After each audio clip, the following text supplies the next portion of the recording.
on one hand, I want to have a quote unquote normal life, and I want to, have a home, a career, all of these things that we're told as humans are, our reason for living. Yeah. But I also was like, had felt this enormous pressure and survivor's guilt to feel the need to do something extraordinary, because I feel like those are the people in the community that, as I started to see more representation, I was like, this is amazing. I was like, but I'm also not a Paralympian. So what am I supposed to do?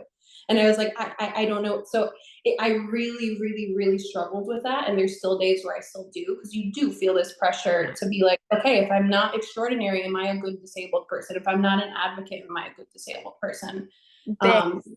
Yeah, all of those things that, put that pressure on you and do kind of, in hindsight, definitely funneled me into more of a box, versus now I'm trying to broaden and do all the things that I wanted to do that I thought I couldn't.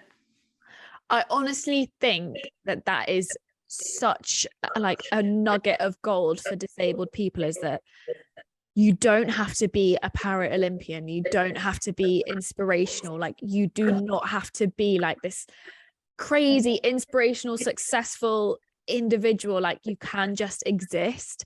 And like, that is absolutely okay. Like, you do not need to do anything to prove your disability is worth something. That's not what this is about.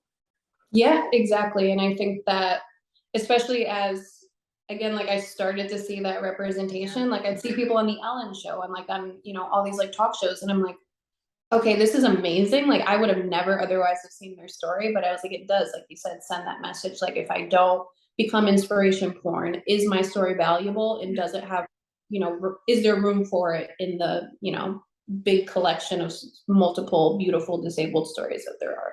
Yeah. And that's like so key, is that, and I talk about it quite a lot, is that it generally with disabled people, it can tend to be like Paralympics or pity, and there's not really like an in between. It's either you're an incredible success, or it's you are down and out and it's an absolutely horrendous life, and there's not really an in between.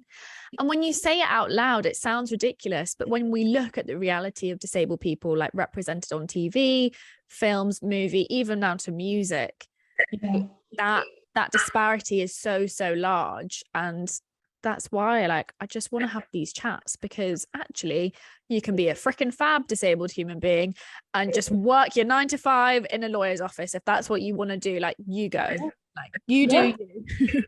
Exactly. Like, I think that it'll be nice, because I think it is starting to, just over the next like decade or so, however long I live, is to see just how this evolves to people sort of taking that narrative back and being like, oh no, like, we can occupy that full spectrum you mentioned. Like, I can be like just somebody that is a stay-at-home mom. I can be a firefighter. I can be whatever I want to be, and I don't have to be defined by that like very stark like dichotomy, like either super great or super just shit. You're somebody, super shit, or somebody that like just society's supposed to feel bad for.